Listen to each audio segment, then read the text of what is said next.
It's okay, it's just part of the soundtrack today.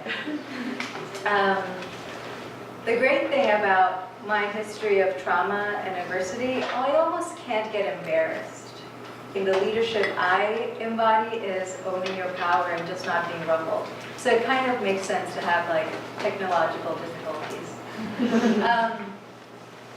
Yeah, my Genesis story began when I was 11 years old, and a cousin 20 years my senior tried to rape me when I was in Bangladesh. And I was thankful enough to escape, and I reported that story only to be told that boys will be boys and that this happens, especially between cousins. And in that moment, two things occurred.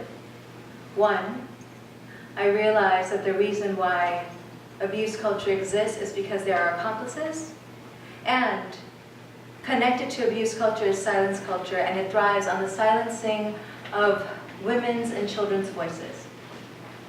The other thing that occurred was I made a vow.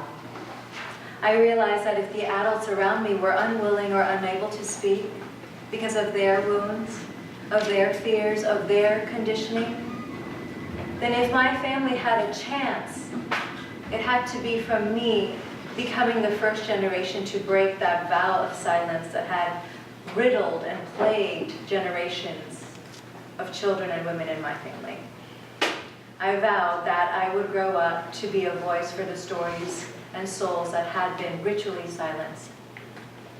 And this was my genesis. And it was rather than being the thing that made me succumb to giving up or feeling like I was going to be a victim for the rest of my narrative, it actually fueled my resilience and it gave me direction.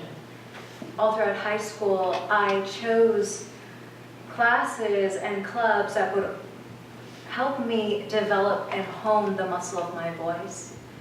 And I graduated from Thailand and I immigrated to the United States to be a double major in theater and women's studies in Skidmore, in New York, with the firm resolve of using this variety of skills to be a voice for the voiceless.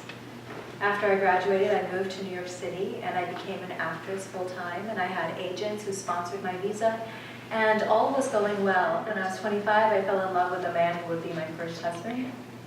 And he was born and raised in wealthy, sunlit California. Born and raised with every privilege under the sun, including the privilege of being treated as America's almighty son, and around him I orbited. I adored him. I fell in love with him with a sudden complete ease that a body slips into quicksand. And lo and behold, a pattern emerged. The more successful I became as an actress, the more controlling and abusive he grew. It was as if he thought there was space only for one voice in our relationship, and that voice had to be his. He started going after other women. He called them sister wives. He would petition to have these other sister wives in our relationship, his reasoning being that by having these other women, it would alleviate the pressure on me to be perfect for him, because the task of making him happy could be evenly distributed amongst various bodies. How thoughtful.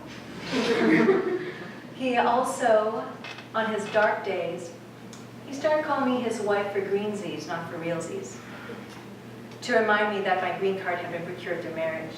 See, initially, my acting agents had sponsored my visa, but when we fell in love and we got married, naturally, like so many couples, we applied for my green card.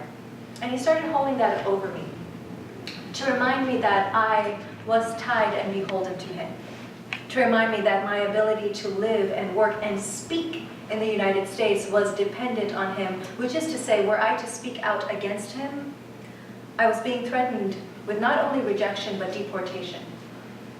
He would call me his wife for greensies and not for realsies, to remind me that power only responds to power. And in his eyes, I, as his Bangladeshi immigrant wife, to his white male American straight privilege, he believed he was powerful and I was powerless.